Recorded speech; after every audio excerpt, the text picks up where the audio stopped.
Nous nous retrouvons pour la 23e édition du Club de la Presse pour parler à chaud de ce qui fait l'actualité au Burundi. Début cette semaine de l'enregistrement des partis, coalitions de partis et indépendants en vue du référendum constitutionnel du 17 mai prochain. Le parti Sahwanya-Frodebu a annoncé son intention de participer au moment où la plateforme Senared, dont il est membre, s'est fortement opposé au processus référendaire, mais c'est toute l'opposition interne qui semble avoir adopté une voie commune, puisque les indépendants réunis au sein de la coalition Amizore Abarundi a également décidé d'y prendre part, mais en précisant que c'est pour battre campagne pour le non. Une position qui suscite beaucoup d'interrogations, notamment parce qu'ils disent tous ne pas faire confiance à la Commission nationale électorale ou encore que la Constitution dont Nkurunziza est en contradiction avec l'accord d'Arusha. Dans l'actualité burundaise, il y a également les adeptes de la prophétesse Eusebi, dite Zebia, qui, en raison de leurs croyances religieuses, refusent de se soumettre à un enregistrement biométrique depuis qu'ils ont été transférés au Rwanda, il y a 3 semaines, à partir de l'est de la RDC, où ils ont été chassés pour la même raison. Mais ce n'est pas que ça, puisqu'ils refusent même d'amener leurs enfants à l'école ou de les faire vacciner. Ces enfants sont estimés à plus de 500. 2 invités pour en parler. D'abord, mon fils Nyongere, journaliste à la radio publique africaine. Bonjour. Bonjour et bonjour à nos auditeurs et téléspectateurs. Merci beaucoup. Et puis, il y a également Bertrand Ngendakoulio, journaliste à la télé Renaissance, mais également à la radio Nzamba Agatekakawe. Bonjour. Bonjour Franck. Bienvenue à tous les deux. Merci. À toutes, à tous, bonjour, bienvenue.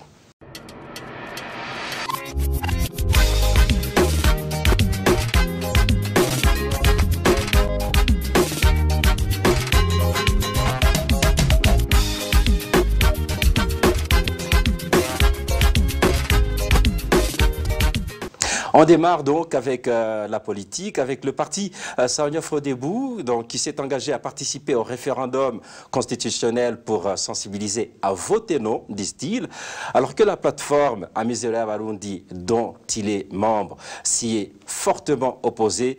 Frédéric Bamvoguignouvira, qui est le président de ce parti Frodebu, explique qu'ils en ont convenu avec la dite plateforme pour protéger les membres du parti, pour qu'ils ne soient pas tués. Bon fils, qu'est-ce que vous pensez de ce consensus? Donc, mon explication est un peu mitigée parce que, d'abord, il a raison parce que il fallait protéger la population contre les prédateurs du CNDD-FDD qui refusent qu'il y ait quelqu'un qui pourrait enseigner à la population à voter non. Je m'excuse. C'est la saison, tout le monde le sait, hein, oui. La grippe. Et en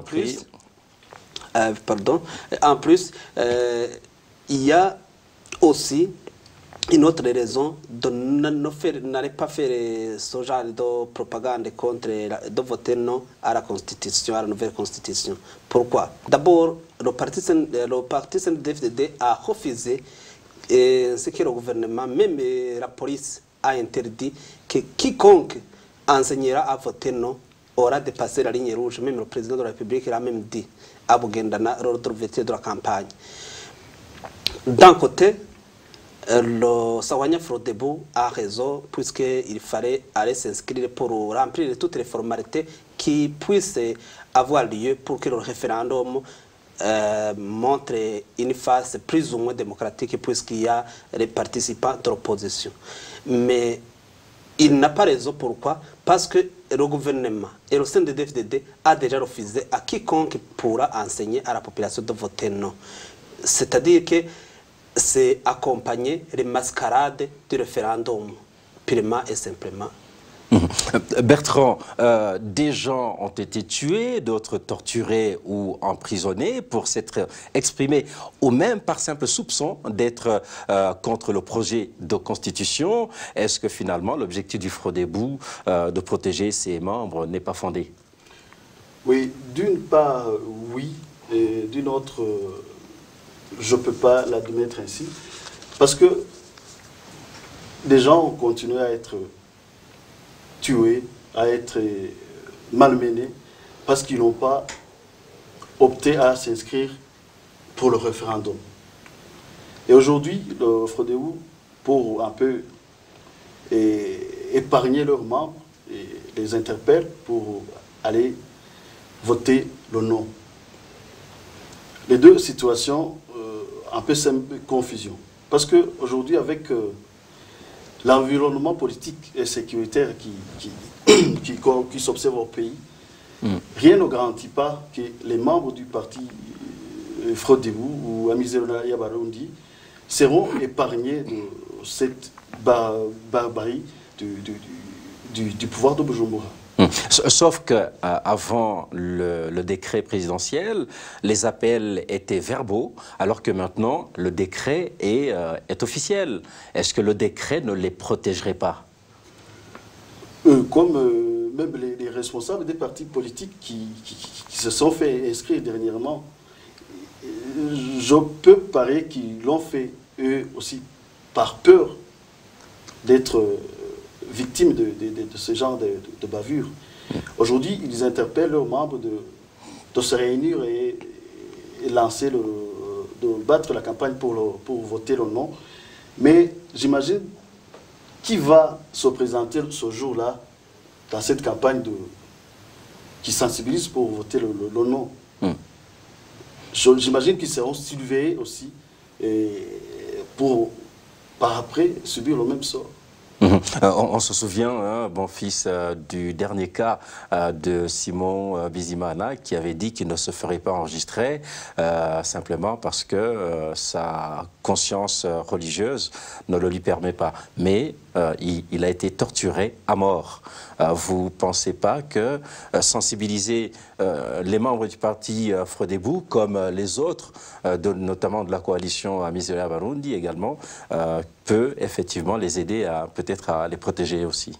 Non, je ne pense pas ainsi. Je pense plutôt que celui qui va répondre présent à la campagne de Frodéou et d'Amizero Yabarundi pour les recommander de voter non à la nouvelle constitution, je pense qu'ils se seront eux-mêmes surveillés, et ils vont répondre dans la présence de cette période, après la période fixée à 2 semaines. C'est-à-dire que tous les membres qui vont répondre à ces appels des partis de l'opposition de la coalition Amizero Yabarundi seront pourchassés par donc, si je vous comprends bien tous les deux, on le sait, hein, on a bien entendu les membres du CNDD-FDD et en particulier les jeunes du parti au pouvoir, les Imbonerakure, ont été sensibilisés pour tuer. Ils n'ont pas caché le terme tuer quiconque s'opposerait au projet de constitution de Pierre Nkurunziza. Et donc, pour vous, cet appel de l'opposition interne à l'endroit de leurs membres est un véritable suicide? Bon, on ne pourrait pas redire ici que c'est un véritable suicide, mais c'est une menace imminente contre leurs membres. C'est une menace pourquoi? Le président de la République a dit que celui qui dira aux gens de voter non, il aura dépassé, il aura franchi la ligne rouge. Et la police nationale a déjà dit qu'il a les prérogatives et l'ordre d'arrêter et d'emprisonner celui qui dira aux gens de voter non. Mais ce n'est pas ce que dit le décret présidentiel. Le décret présidentiel n'est qu'une mascarade, c'est une chose et son contraire. C'est un décret qui démontre l'absurdité du gouvernement burundais face à la situation réelle, à la situation théâtrale qu'il veut faire jouer avec l'opposition et sa constitution. On reste avec vous, bon fils. La participation de l'opposition, quel impact vous pensez qu'elle peut avoir au moment où la même opposition dit ne pas faire confiance à la Commission électorale nationale? La participation de l'opposition, l'impact qu'elle va avoir par rapport à la révision de la Constitution n'est autre que d'accompagner la mascarade des CNDD-FDD, de descendre plus qu'aux enfers le pays et le Burundi. Pourquoi? Parce que d'abord, la Constitution avec le référendum tel que fixé par la présidence, va passer, puisque le référendum, la constitution actuelle de 2005 ne disait pas que le référendum suffisait pour amender la constitution. Il y avait d'autres balises qui devraient être observées par la Cour constitutionnelle. Mais la Cour constitutionnelle, telle que nous la connaissons en 2010, telle que nous la connaissons aujourd'hui, ne peut pas être à la hauteur. Donner la sagesse, donner le droit pour interdire Pierre Nkurunziza à ne pas réviser la Constitution. Bertrand, si on regarde bien aujourd'hui, lorsqu'on écoute les discours des responsables au pouvoir, ils parlent notamment du fait qu'il y a la paix au Burundi, que personne ne peut être touché. Ils vont dans différents pays de la sous-région pour appeler les réfugiés à rentrer au pays. Et tout récemment, avec la tripartite entre les gouvernements tanzaniens, burundais et le HCR, où on a entendu qu'ils ont pris la décision de faire rentrer plus de 72 réfugiés qui sont hébergés en Tanzanie. Mais finalement, est-ce que le fait que les partis de l'opposition interne prennent le courage à deux mains pour appeler, sensibiliser leurs membres pour qu'ils aillent effectivement voter, est-ce que ce ne serait pas un piège également contre le même pouvoir qui pourrait cette fois-ci montrer aux yeux du monde que c'est un véritable pouvoir qui ne fait que tuer ses propres citoyens? Bon, je dirais que ces partis politiques, pour moi, vont accompagner le processus et accompagner le CNDD-FDD. Ce que je peux dire à propos, vous savez bien que le CNDD-FDD n'a pas été du tout tendre envers les partis politiques d'opposition. Tout ce qui dit le contraire de la loi, de la jungle, comme on le dit, tout ce qui est contraire avec les propositions ou les idées du pouvoir, le CNDD-FDD n'a pas toléré ça. Pour dire que demain ou après-demain, ça sera la même chanson. Je pense bien que le pouvoir va toujours garder la même mise sur ces partis politiques et pourra les contrôler comme il veut.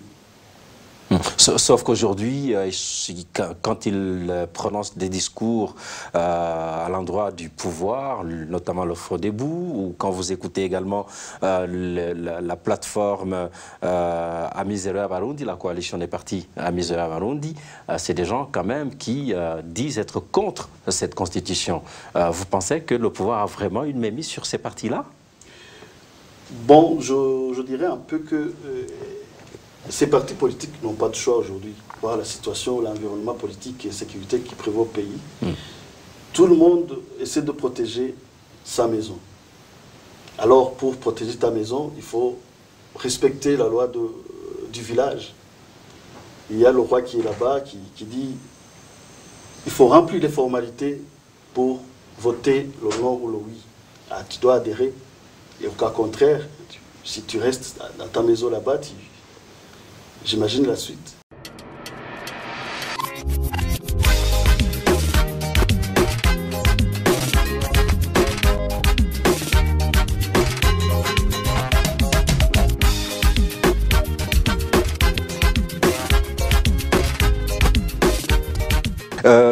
L'actualité, c'est également cet autre sujet qui fait la une au Burundi, c'est le refus des adeptes de la prophétesse Eusebi, dite Zebia, de se soumettre à un enregistrement en biométrique comme réfugiés au Rwanda, tout comme ils ne veulent pas amener leurs enfants à l'école ou les faire vacciner.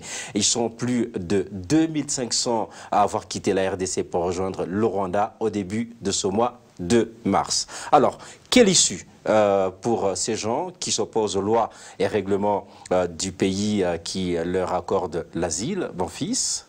Je pense qu'ils devraient d'abord se ressaisir un peu et de ne pas être,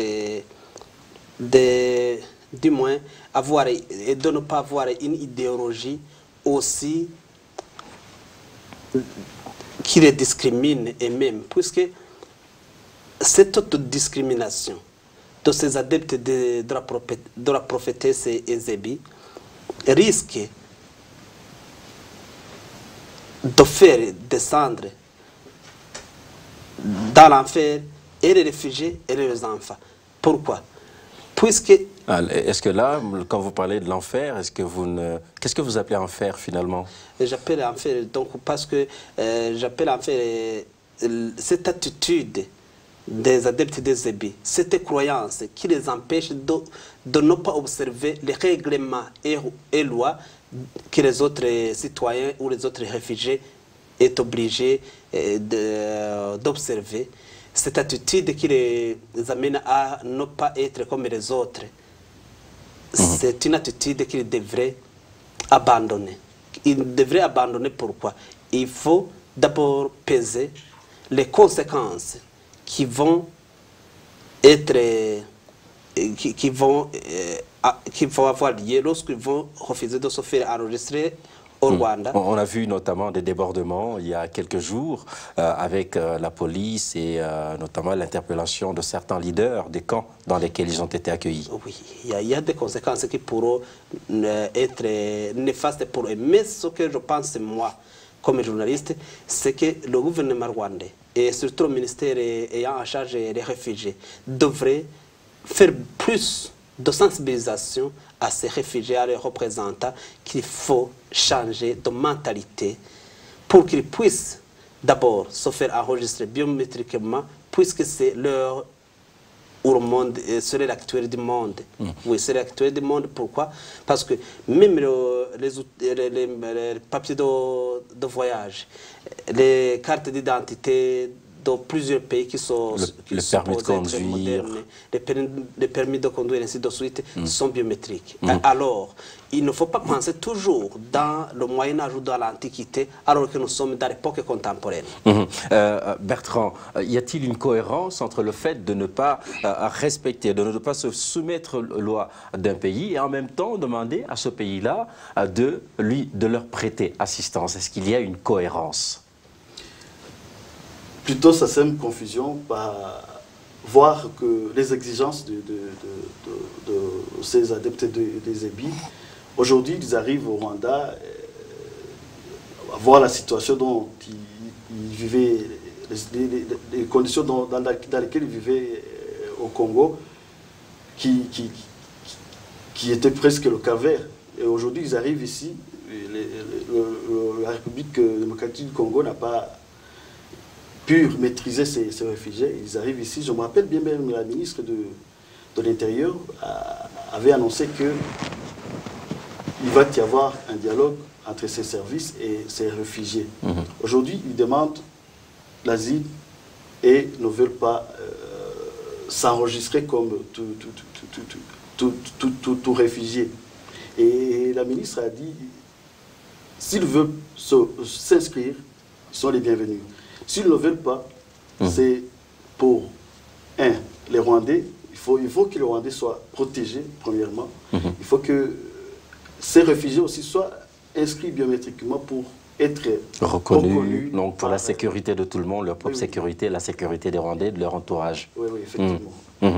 Oui, les enfants de ces adeptes de Zébi semblent être des victimes collatérales de cette situation. D'abord parce que leurs parents refusent de les faire vacciner, arguant que les seringues contiendraient des produits venant de l'enfer, de chez Lucifer, comme ils disent exactement. Bon fils, que faire? Je pense que c'est des situations à la fois contradictoire, puisque d'abord ils veulent vivre. Lorsque tu veux vivre, tu dois se conformer au règlement du monde. Puisque dire que les seringues proviennent de chez Lucifer ou Lucifer, je pense que c'est trop dire. Pourquoi? Les seringues contiennent des médicaments qui donnent la vie, qui font revivre celui qui était malade. Comment Lucifer puisse venir et sauver des gens qui allaient mourir et les rendre encore la vie. Donc, à supposer qu'ils étaient malades. Et le vaccin. Le vaccin, c'est pour provoquer des anticorps chez le corps humain afin qu'il puisse se défendre lui-même contre les maladies. C'est certainement, et justement, que la manière dont vous l'expliquez, ce qui est bizarre, c'est que ce type de langage, on le comprendrait peut-être chez des illettrés, chez des gens qui n'ont jamais été à l'école.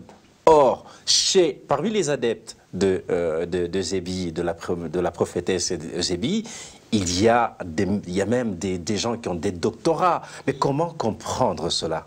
C'est l'endoctrinement. C'est l'endoctrinement.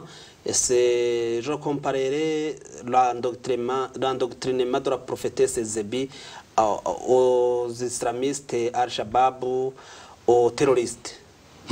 Puisque l'endoctrinement commence comme ça, et après, le terrorisme vient après.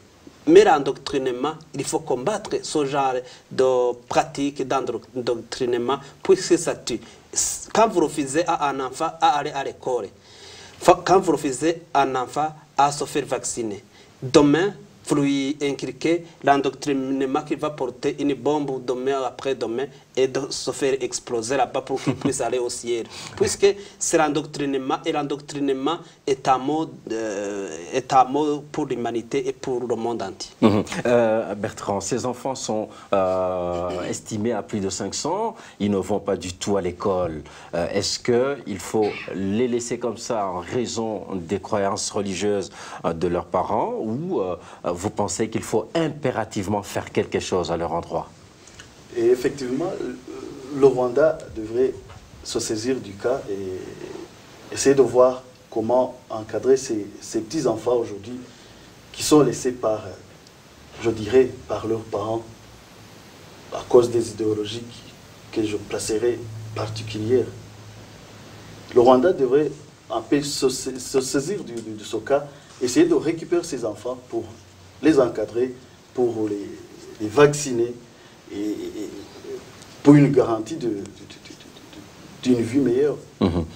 C'est en tout cas sans doute ce que recherche le gouvernement rwandais, étant donné qu'ils sont en train de faire des efforts pour renforcer encore, aller faire des dialogues, des sessions de dialogue avec ces adeptes de la prophétesse Zébi, pour qu'ils reviennent sans doute à la raison, et que ce soit eux ou leurs enfants soient effectivement bien encadrés. C'est ici que prend fin cette 23e édition du Club de la Presse. Un grand merci à nos invités, Bertrand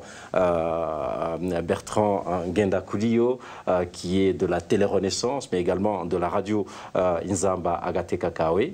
Merci beaucoup. Je vous remercie.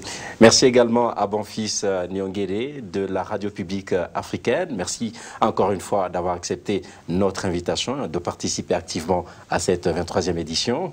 Merci beaucoup. Je n'oublie pas l'équipe technique qui vous permet de nous suivre sur tous les supports médias des radios Inzamba Agateka Kawe et de la radio publique africaine, ainsi que de la Télé-Renaissance. À toutes, à tous. Je vous donne rendez-vous la semaine prochaine pour un nouveau rendez-vous du Club de la Presse.